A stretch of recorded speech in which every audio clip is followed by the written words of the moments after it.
Welcome back to Super Tuesday Recap. This is your host, Kriss and Dpalm here. We are back to talk Legend of Tomorrow, Season 3, Episode 3, Zari. The Legends try to protect an outlaw named Zari in order to capture a rogue time traveler.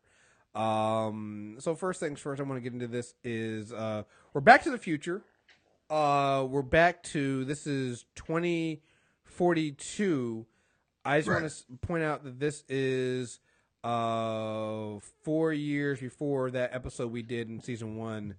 That was 2046. That's the one that had Oliver with no arm and Diggle's son was the Green Arrow. So I'm wondering if that can't be a miss. That can't be a coincidence. Well, I think the history has changed because they've dealt with Vandal Savage now. No, they have, but it still seems like it's a bleak future. Oh, it's still bleak. Yeah. The future is still bleak. And the future is still fucked up. So that was the first thing that got me. I was like, when they said 2042, I'm like, wait a minute. So we got mutant. Now it's just not Vandal Savage. Now is Argus is taking over. It's a metahuman law that there's a metahuman law. They're experimenting on metahumans. What the fuck is going on? What the fuck is going on in our future? Is this something that we like? Is this going to be like? I would like that to be one of the crossovers at one point. Like, it's obviously not going to be this year, but I would like that to be the crossover maybe next year for all the shows where they got to fucking deal with the fact that their fucking future turns out fucking bleak, and we got to figure this shit out because that's something that always stands up with me. So, and there's no like, hey, we won future. It's always dystopia. Yeah, always. It's like, this is fucking terrible. Like, what did you guys do? What's going on here? I guess that's why Rory drinks so damn much. I fucking love Rory. It's like, we lose, right? Right. Nothing we do matters. And also, just a point, this is a nitpick for me. When the drone was like, enacting the metahuman law stuff with them, like, half the team isn't metahumans. Sara's not a meta, Mick's not a meta, Ray's not a meta, and Amaya's not, and technically Nate isn't either. So this whole meta, you're not meta. So what are you doing? Nate's a meta. Is he? Well, is he really a meta? Yeah, but that was like medically done. So is that really count as a meta? Oh, like, are those medically done? So are those metahuman powers? Okay. No. Like I said, I said Nate was same thing with Amaya too, because technically I guess she counts as a meta because it's. Well, okay. Let's do this. Sara's been back to life twice. She counts. She's a zombie. No. Sarah's a fucking zombie. Coming back from undead creature of the night. No. Coming back from the Lazarus pit. Advanced zombie with slow generation. No. Coming back from the Lazarus pit doesn't count. Either that or because then Batman would be a meta. So no, we can't. Sarah's not a meta. You're not reading metal. Huh? No, I know. Metal. Well, all right then. No. I'm reading metal. I'm just saying that. Are we really gonna do the Batman's a fucking meta? We say we're gonna do that. Okay, fine. Batman's a fucking meta. We're doing this. Do you want to do the 5-star review? Yes, please do the 5-star review. Before we get too deep into this one, we have a new 5-star review from CM664. A reminder, guys, it's our policy. Leave a 5-star review. We'll read it on the air. Title of this one is "You Better Smash That Subscribe Button." I've been listening to Kriss on the Black Guy Who Tips the Nerd Off. I wanted more nerd talk, so I subscribed to the MTR Network and Super Tuesdays. These two are really great together. I've been binging content, and there's always something on your feed. Thank you for subscribing. Guys, remember, we not just read your words on the air. These are advertisements. When people come and see, hey, what do we think of MTR? What do we think of Super Tuesday? They go to your reviews. Our listener reviews are read by potential listeners, which is like a multimedia mix-up, but it does matter and does count. And please, leave the 5 stars. Yes, it does. And you're not wrong. We definitely have a lot of I realized that we overstuffed the Super Tuesday feed this year because we put the gifted out this week, so we had the gifted reviews up. We thank God we postponed. We had scheduling conflicts. We postponed the next review of Star Trek. So the Star Trek stuff won't come out until next month. I think we're recording it next Friday. So we're recording reviews of episodes 4 through 7 next Friday. So that'll be out then. And then we have the mailbag episode that'll definitely be out by this weekend. So yeah, you're gonna want to subscribe because the gifted Star Trek and the mailbag are only on Super Tuesday feed. Like only way you can get them is if you subscribe to them separately. So yeah, and there might be some more stuff that ends up on there somewhere. So yeah, thank you guys very much. And like Dpalm said, like your ratings and your reviews are definitely advertisements to other potential listeners, and they count and it matters. So thank you guys very much for that. And I'm gonna say the email we got for the end because it deals with what we were talking about last week with Nate, and I'll deal with that then. But anyway, yeah, back to the team's metas. Well, Mick's not a meta. Can we at least go with that one? Fine. I mean, unless I would we're like to investigate. I would like to look into his liver, but I was just about to bring up you now. You can maybe his drinking. I'm just saying the guy's never drunk. He's always drinking, never drunk. Ray is Goofy a metahuman power? Oh, valid. It's not. I don't think it is. I'm just saying. I was asking a question. Just asking questions. No. Again, it wasn't that serious. One thing I saw, I was just like, hey, wait a minute. Like, come on. Like, they're not. But the thing is, for me, it was like a meta is anyone who's undesirable at this point. Because, like, let's just say this all seasons with Sarah going back in time and they all live their lives out. By 2042, they're all on a list somewhere. Yeah. Like, Mick's a multiple time felon. Well, not only are they on the list, but think about what the drone said. It's like you guys have been missing. It said they were missing. You guys have not been. Oh, It was like they're unregistered. So it might even not even been that they were metas. It might have been that they were unregistered superheroes. Because remember, we went to the future. Oh well, no, that was the world that whatchamacallit created for the Spear of Destiny. I was gonna say the one that had Felicity as a fucking hero, but that was a different reality. But it might have just been they were unregistered, and like I said, they said they had disappeared. So on the one hand, it kind of shows that you guys keep being legends because you guys just disappear from the time. You guys just disappear from time and pop back up here and there.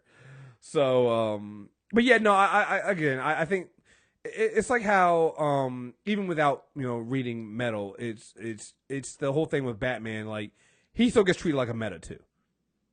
He's always been treated like a metahuman. Right. When there's metahuman laws and complaints, Batman doesn't go, well, I'm human, so I don't.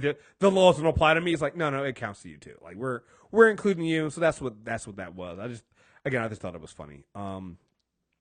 This episode, All-Star Award goes to Mick Rory.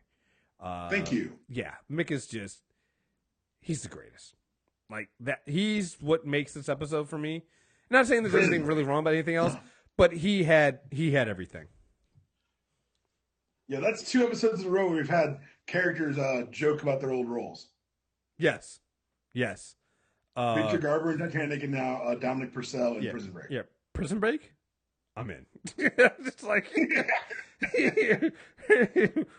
I'm in. Yeah, of course you are. Like this, even started at the beginning when Gary called, when they intercept the call from Gary. It's like, we got to go help him. Why? Forget it. I don't care. We help people who are in trouble. I don't. Like, he's got a great point. He's like, he doesn't. I don't. Yo, he was.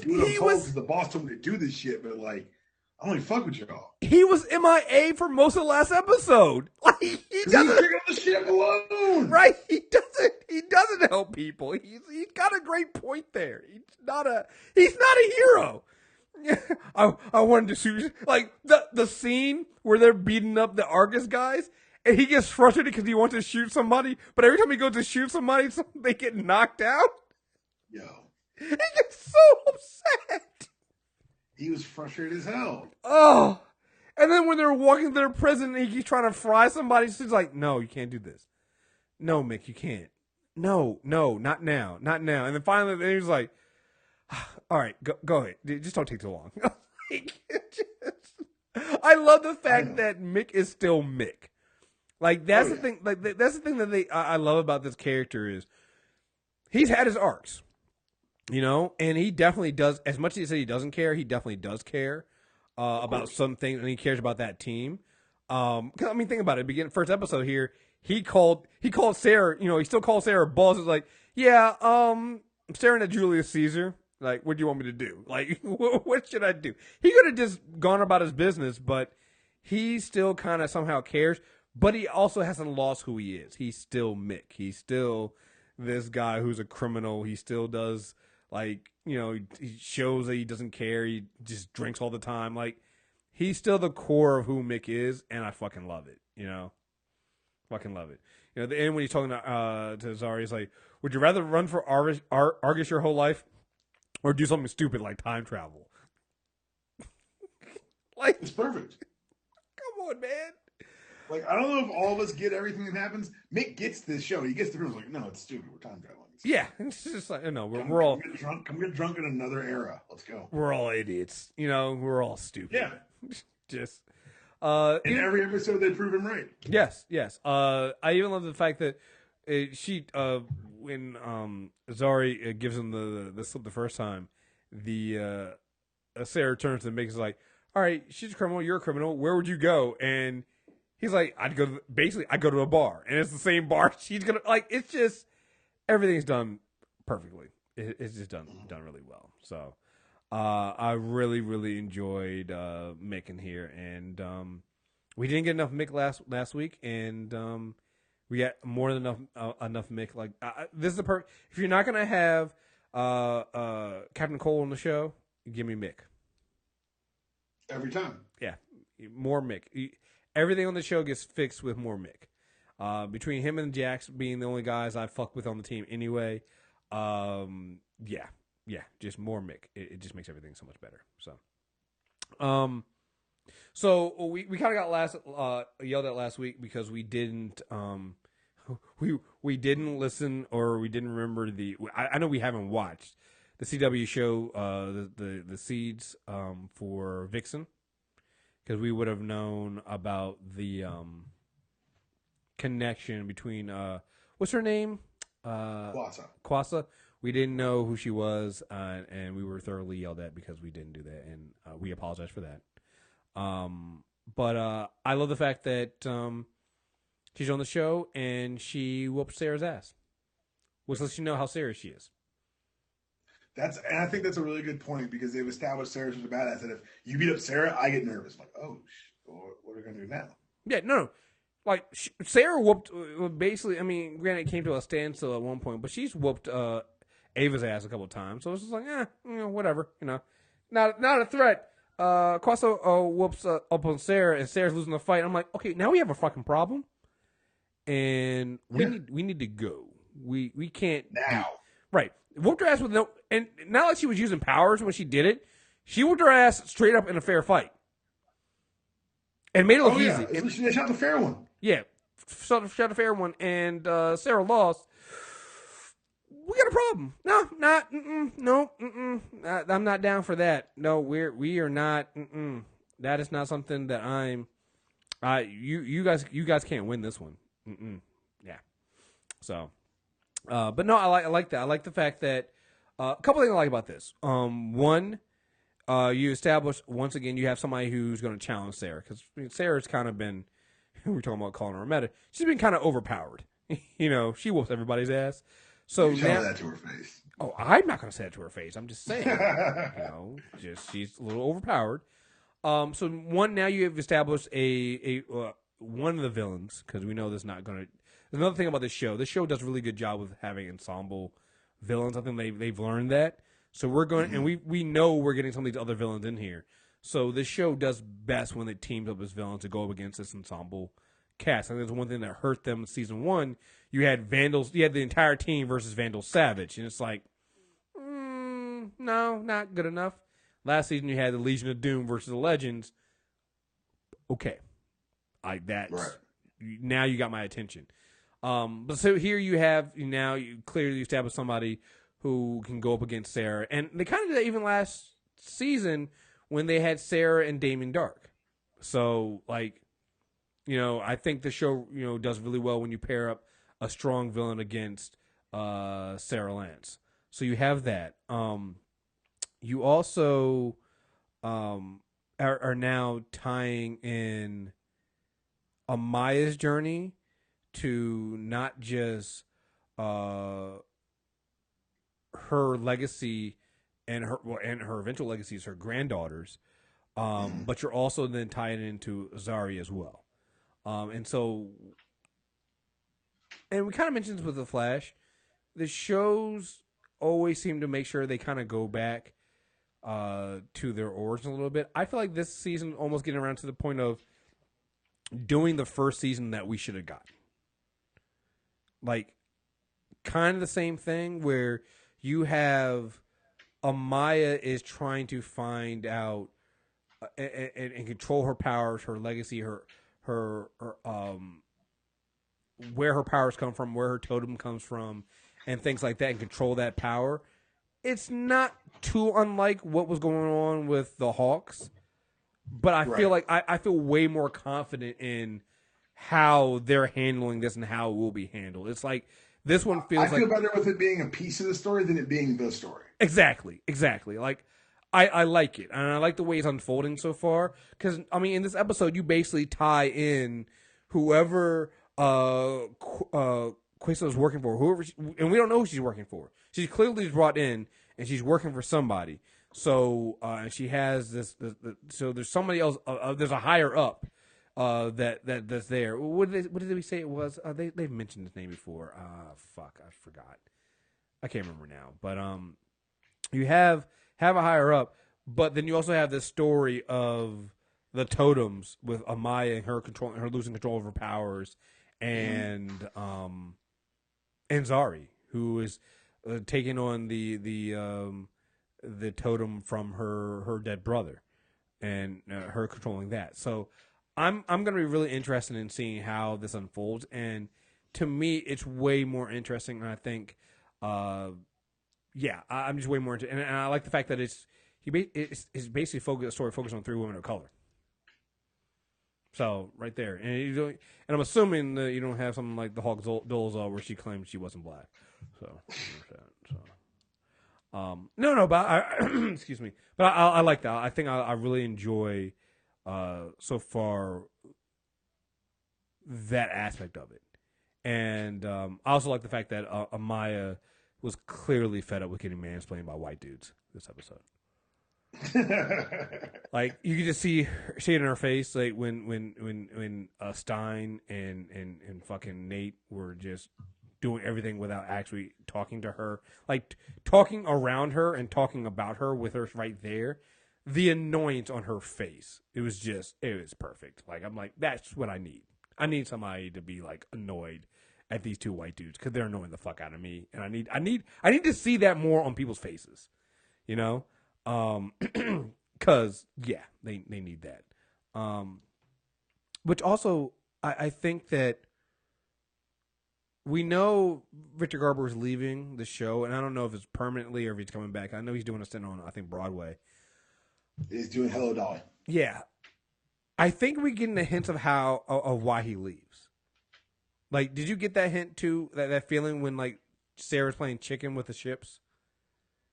He's kind of like the old Murtaugh tool for this shit. Yeah, like he's not cut out for this. Like, cause you gotta think about it. He didn't want to come back to begin with, right? He came back because Jax wanted to come back. Jax wanted to, and he was like, "Yo, I kind of did fuck you up by making you come out here the first time against your will.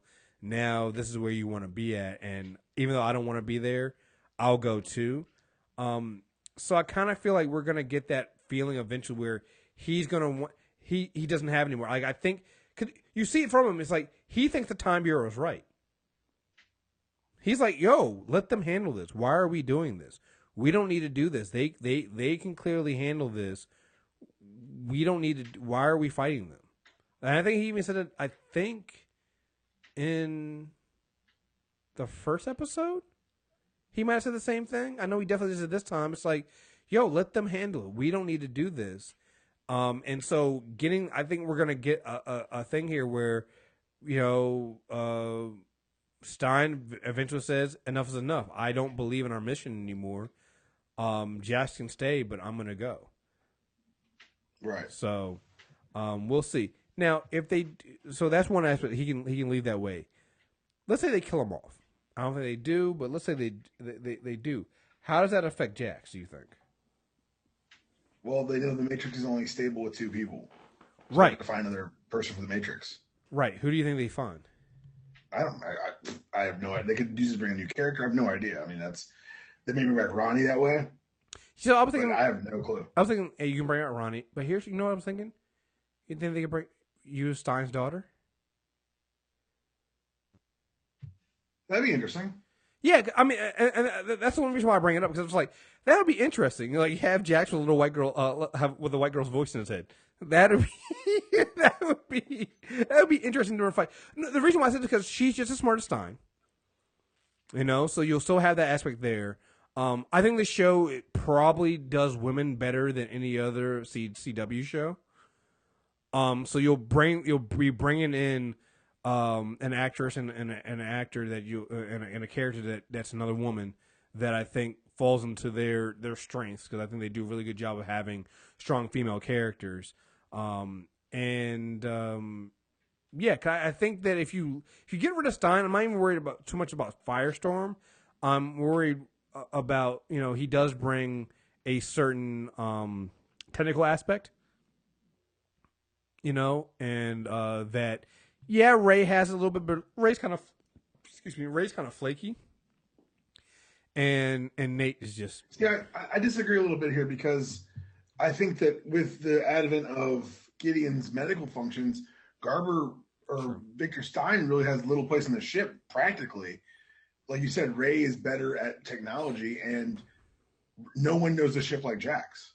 Yeah, that's valid. If anything, his knowledge base is biological, and that's become largely expendable as fucking meathead Nate was able to synthesize the drug to help Maya using the ship, as opposed to running endless tests like Stein was. Valid point. Yeah, it's got to be science, and Nate's like, well, maybe we actually should listen to her. Yeah.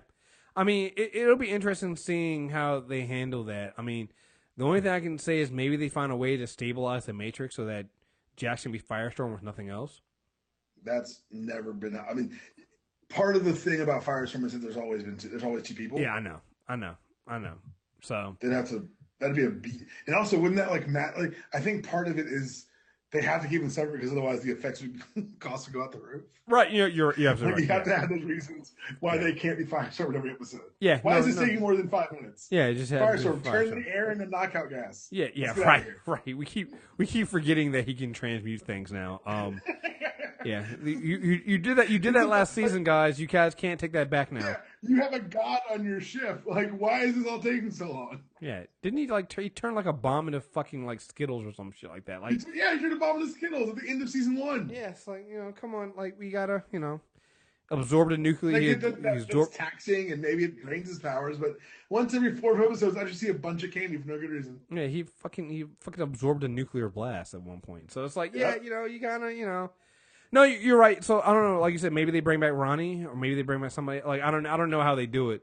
But because here's the thing, like with him leaving, Jax though has a permanent space on the ship. Because he's the engineer. He's the engineer now, so you have to keep Jax there. But in order to keep them stable, you need so I don't know. I'm be real interested in seeing how they handle that and where they go from there. Like I said, I did have the thought of maybe Stein's daughter would be interesting. That would be an interesting change in the name. But I also thought too they could always just pull Ronnie from a Time in the Time stream, right? Right. So and then use Ronnie. So we'll see how that goes from there. Let's see what else we got here. We don't. So we have Zari. We don't have any other information about why she's important, but I did kind of feel like I feel like at one point when she heard that they were time travelers, I felt like she was about to say something like that it worked or something like that, and I feel like she kind of might know a little something but didn't tell them. I don't know, because I think they're tying her into the story of the 5 totems, because some of us did watch the Vixen Seed series. Oh, you did. So wait, I take my chastising seriously. Oh no, wait. So you did? Oh wait, did you watch it after you got chastised? Not of course. Before. Okay, no, that's different. That's different. I thought you were talking about you watched it and then you didn't know. Well, the thing is, I'm pretty sure I watched it before, but I didn't pay attention to it. I see. Okay. So This time I watched it because there are 5 amulets. Yes. Spirit, air, and water. When Kuasa was killed at the end of the series, she was wearing the water amulet. That's why she still has the powers. Mm-hmm. So we haven't seen fire and earth yet. I think the spirit is the one around Vixen's neck, and wind is the one around Zari's neck. So there's 2 left. So basically, which tells me that they're going magic with this season, which is cool because I think this will fit better than it did with Arrow. Oh, absolutely. I mean, and if you think about, we're bringing in Constantine and you're bringing in Damon Dark, so that definitely makes sense that, you know, we're going magic this season. And yeah, I'm really interested in seeing how that works out. And yeah. Can I say something really quickly? Yeah. Shout out to Amaya for being a good drug friend. Look, she knew her friend was on hallucinogens. He was trying to help her because she's like, when you go to dark space, turn off all the lights and just close your eyes and relax. That's a good drug friend. She didn't freak out. She didn't try to scare him. She didn't scare herself. Good drug friend. And hypothetically, if you were to take some psychotropic, naturally occurring substances, you should probably drink milk. Hypothetically. There's science behind it, but I don't feel like explaining right now. Just drink some milk. Hypothetically. All right. So I guess we're an educational podcast, Chris. No. I mean, this is important information. I think people need to know this. So. I guess in the email I have is going to deal with Nate. So, and I know the thing that I said last week on Nate. Here's the thing. I enjoy the fact that Sarah's going to whoop his ass this episode. Like, she was so close. Oh God, it was so. Because that's it. If you're the sober person around the fucked up person, you're like, I'm going to kill you.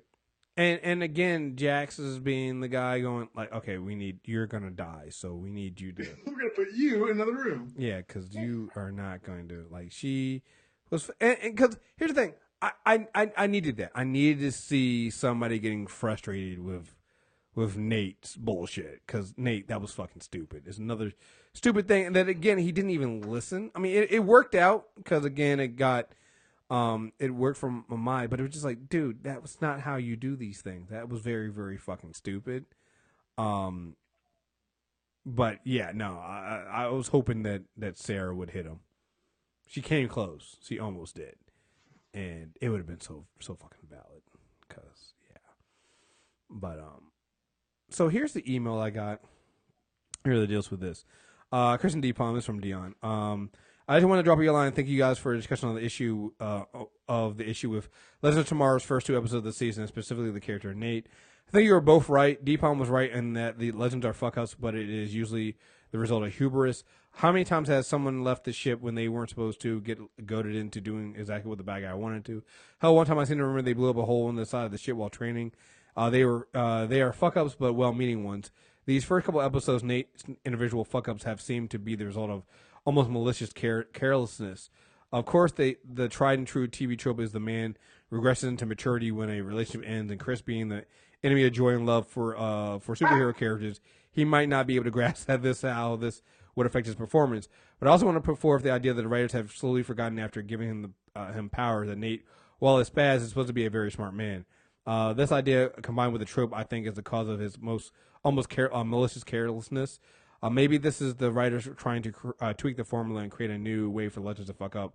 But I think Kriss is right that it feels different than anything they've done before. We can hope that now that he and Amaya have talked, that he can recover and cut out the unforced errors. I can't even blame him. Black women are a centering and motivating force. Maybe even make it a plot point that his powers are making him stupid. Anyways, a great discussion. Glad you guys had it, and I look forward to the rest of the season. Your brother in waiting for a satisfying Daisy Johnson kick-ass scene, Dion. So here's the thing. So after last episode, we talked, and I was really annoyed with Nate. I went back and really started thinking about my problems with Nate, and I broke it down to a couple things. First, and I can fully admit this had nothing to do with the show. It's just me. I gotta be honest, yo. I'm tired of white dudes like this on TV. I can fully admit that it's just like seeing this kind of stereotypical annoying white dude bro thing. I've just had my fill because I see it too much in real life, and so I kind of got annoyed by it. But the other thing too is I think it is a TV trope, and it's not that I do hate Joy. I'll never say I don't hate Joy. I definitely hate Joy. I can definitely be soulless, and I hate relationships, and I love seeing that things go down. That's why I root for the messy relationships. Around why I'm rooting for the messy relationship on The Gifted right now, and why I'm rooting for the messiness of Diggle cheating on Lila with Dinah. I hate Joy, and we'll talk about both those at different dates. One of them I agree with you on. One of them I'm very mad at you with. I know, and I know which one you're very mad at me with, and that's okay. That's what I live for. Wait, which one do you think I'm mad at? The Diggle thing. No, I don't. That one I'm actually cheering for. Oh, you're cheering for that. Oh, you're mad at. I'm against the X going mutant love triangle every god. Let's just say every time. It's every time, but I will say this: at least this one makes a little bit more sense. Oh, it making sense is has nothing to do with me being fed up with it. Oh, okay. It's one of the things that I've learned to accept. It, like, you know what? This is me having read too many X-Men comics. Right. Seeing too many striking. Like that's just on me. That's just overexposure. Yeah, no, I feel you on that one. Okay, no, that makes sense. I did not know you were rooting for the Diggle and Dinah thing. Oh man, I felt like I was alone. I'm rooting for them to do something with Diggle. Be interesting, Diggle. Oh man, all right, cool. Nerve generation is interesting. Be interesting. Yeah. Fuck up some. Let's see it, Diggle. Yeah, let's do it. Like, all right. Anyway, I'm sorry. I got thrown by that. I thought I was going to get yelled at for the wrong one. I was like, oh man, this is. No, you're good. So I'm with you on the Diggle thing because it looks like Oliver's done fucking up for a while. Yeah, it's like so we need a fuck up, right? We need picking up this fuck up slack. Yeah, we need a fuck up. We need a fuck up. And here's the thing: because now you have Curtis. You don't need Curtis. Curtis can be the good black guy that we all love. And Diggle is competent now. Yeah, Curtis is competent now, so we can have Diggle be the fuck up. So yeah, no, this is great. Oh, we'll save this for the arrow discussion this week. This is gonna be great. I gotta write this down in the notes. This is gonna be fucking perfect. Anyway, but I think my problem was going back for the last episode. It was also just how it was written. Like I'm watching. I totally understand the idea, and this is something that we know that hey, men break up and they become petty, they become stupid. We've all seen that our boys do it. We've done it ourselves sometimes. We've all done it. Right. And I think that the problem I had with it is nobody called it out. Like there was that one moment when like Jax looked at Nate and was like, "Come on, dude. She didn't let herself go. You're just kind of okay." So I'm going to tell a story right now. It's a short story. Mm-hmm. I have a very close friend who was with his girl for like 4 years, and the summer they broke up, we had 3 friends who were just with him on shifts. Yeah, we just hung out with him just because we didn't want to be like he was that bad. We talk about that summer, and that summer was bad. And so I don't know. I was like, all right, I've watched Ground Zero of a person be destroyed. Yo, no, and I totally feel you on that. And I'm not even saying that they shouldn't show Nate that way, but it's been 6 months too. So I also kind of. But you don't wake up a sleepwalker, and you don't shake someone out of that funk. No, you definitely don't. You don't do it. You gotta let them pull themselves out. You gotta do that. You gotta do that. Or they will backslide, and it will be ugly. Yeah, but like I kind of guess I was just waiting on. And again, not saying. Shaking. Yeah, not saying that it's not gonna happen because seeing this episode, I definitely think it's going to happen, and I'm rooting that it's Mick, because Mick is the one to get people shit together. Like Mick is the kind of guy to go, hey, dude, what the fuck are you doing? You're fucking, hey, you're fucking everybody else up. Nobody's going to say it, but you're fucking everybody else up. You almost got me killed. You do that, I'm going to fucking kill you. Right? Not only that, but we got to think about it. Mick actually has a really good relationship with Amaya. You know? That's something that I honestly, I think that's another reason why last season I was kind of like upset at the Nate Amaya thing, because I actually thought there was something there with him, with her and Mick. And I actually like them just being friends. But like they have a really interesting relationship there. Remember when he was like, "Oh, I'm just a criminal. I'm just a murderer." She was like, "No, you're more than that." And then she brought him the throwing star because there was ninjas in that one episode. Like they actually have, like he's actually really good with Amaya. Yeah, when they had some good interactions last week. Yeah, no, I was saying when she shows up again, Mick's like, "Hey, I'm glad to have you back." So I would love it if Amaya, because right now I feel like Nate's going to that thing where Amaya's back, so he's trying to do all the stuff he thinks he's gonna get her back. I'm looking at it like she's not coming back, Nate. She might love you, but she's here for her own shit, and Nate doesn't realize that yet. And I need somebody to kind of go, "Hey, dude, tone it down a little bit." bring it back a little bit, because like, and I think I like that he was able to help her this episode though. No. Again, I think that's good. I think it's great that he helped. And I even think it's great that she said, even though it was ill-advised, it helped. Because it was like, she needed to point out that, yo, dude, it was still fucking stupid. You shouldn't have done it. It helped, but, like, it's still reckless.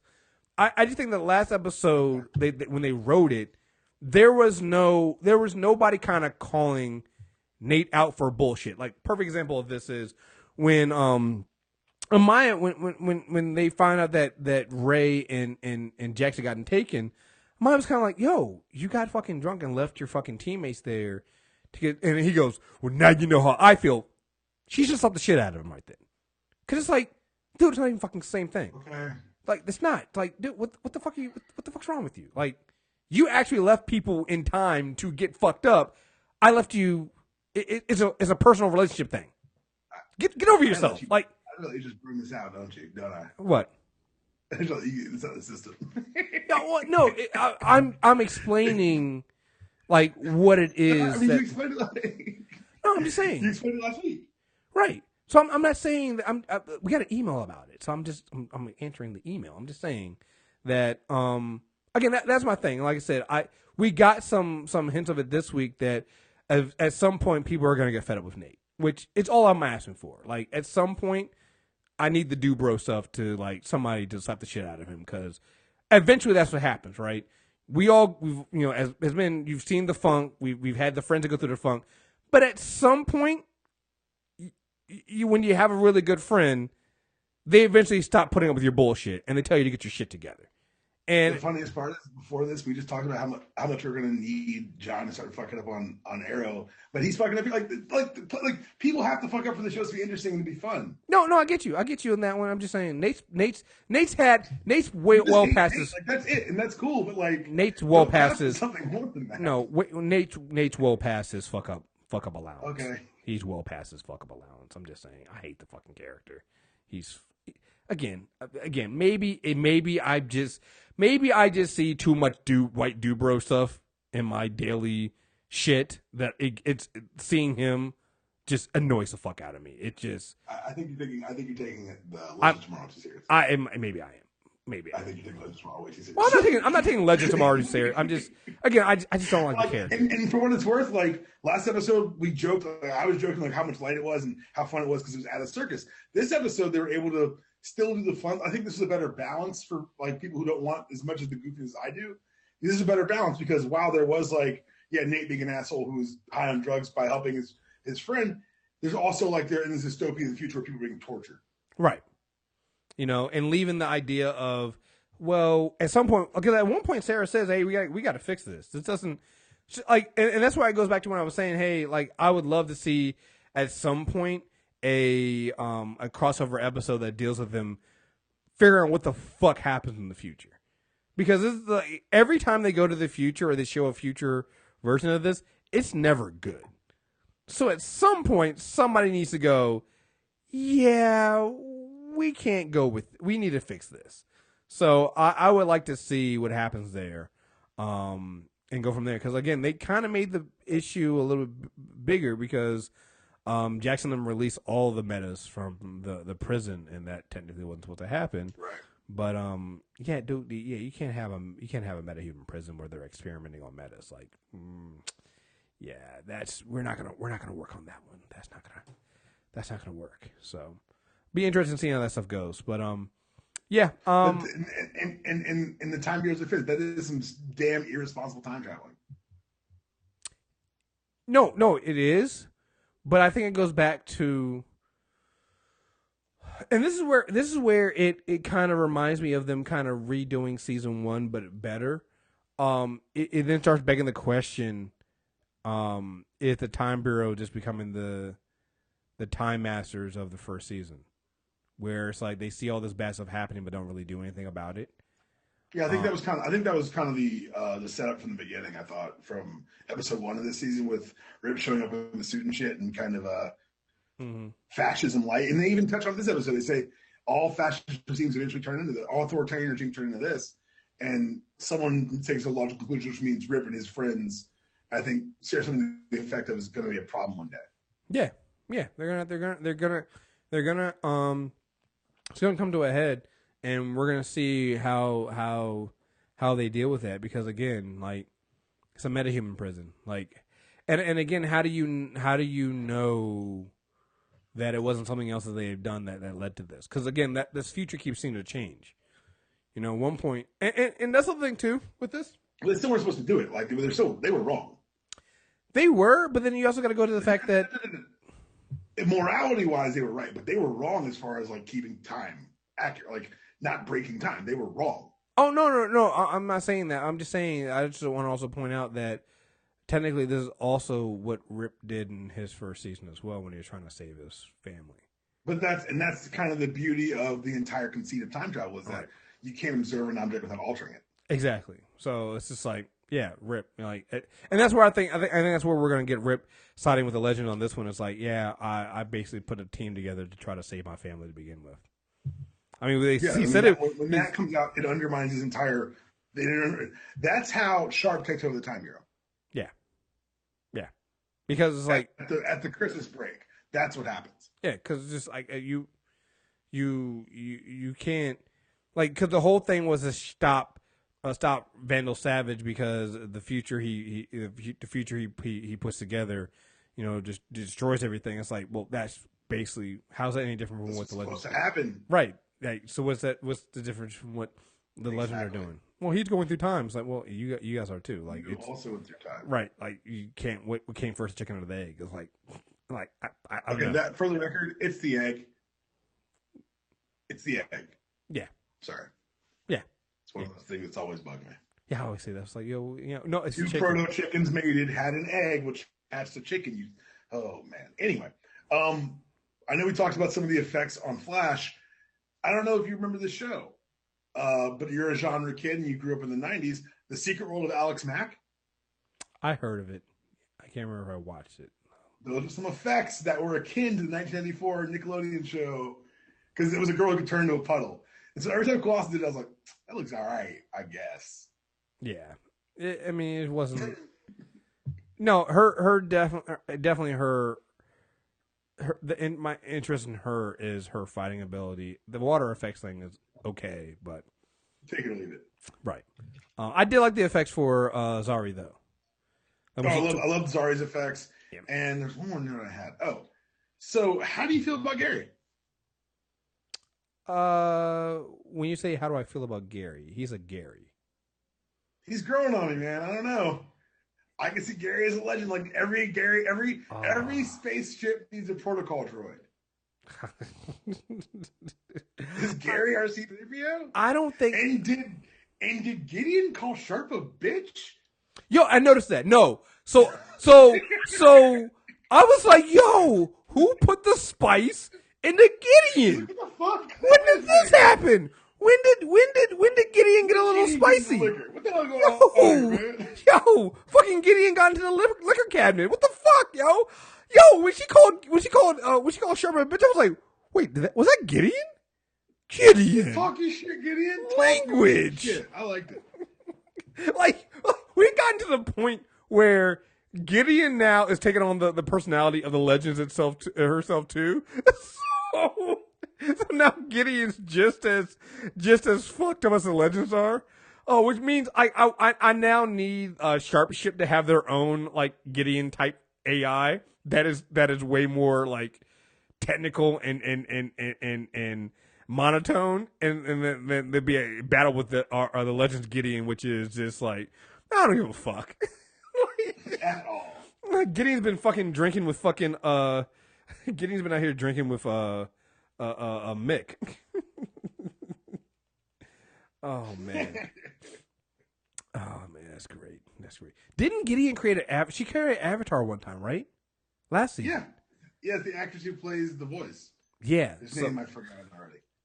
Yeah, we need that Gideon to come back, just so they can have a drink with Mick, because that sounds like that's what she's been doing. You know, I think ever since she did that, she's been a little spicy, So, yeah. She brought the heat this episode. Oh God, because she said something before that about bollocks. I was like, wait, are we using idioms? Like, what the fuck? Like, are we just And then she called her a bitch. I was like, oh, I guess we are using it in the episode. Yeah. She kind of, she went on there. So, and as far as Gary, I just like the fact that he's Gary. Like, I think everything needs a Gary. Like, just that you can just go, damn it, Gary. Like, so it's just it's either Gary or Jerry. So you need one of those. So I don't think he needs to be a legend. To get away from the Time Bureau being like around the corner for 2 episodes. I would like that too. They're going to be a looming threat. Let's not see Sharp every episode. Yeah, that's one thing I would like to see too. I would like to see them, like you said, kind of fall back a little bit. They're leaning kind of heavy on that. But yeah, we don't need we at this point we get it. They're there. They're a problem. Like you said, we don't need to see them. We don't need to see him or Sharp every episode because you know what it does. It kind of it cheapens it a little bit. Because I would even liked it if Sharp and the Time Bureau didn't show up until like the very very end of this episode. Because it didn't even make sense. It was like, wait, so you still were able to outfly? They have a better okay, whatever. So yeah, it would have been nice if they just didn't show up until the very very end. Like have them show up and we're here to fix your mess, and it's like we already did it. It's already done. Mess is fixed. So. Right. Yeah, that's all I got. You got anything else? No, I'm good. Cool. Well, again, folks, this is our Legend of Tomorrow recap review. Find the rest of the reviews on mtrnetwork.net. You can subscribe to this on Super Tuesday Recap on iTunes, Stitcher Radio, Google Play Music. You also get us on MTR Network on YouTube. Subscribe to our channel, get the stuff there. And we're going to have a mailbag episode coming out on only the Super Tuesday recap feeds. You're going to want to get that. Talking comic books, movies, news, and discussing things like that. So check it all out. And we'll be back again this weekend for Arrow and Humans. And next week we'll have, Flash and Legend Tomorrow. And then I will be back, but... Dpalm is doing the thing. I think he's getting married, so he'll be gone for like a week. We'll get some. I'll be here next week. Yeah, next week. I'm saying next week, but after that, he'll be gone for a week after that. A hiatus. A little hiatus for Dpalm. I'll also be around. We'll get some guests to fill in for a while, and folks. So just stay tuned and listen. Let us know, and make sure again if you want to get the live shows, we're gonna. You still got some time. Sign up for the Patreon. Go to patreon.com/MTR Network, and we'll go from there. So, all right, folks, thank you very much for listening, and until next time, we're out of here. Peace.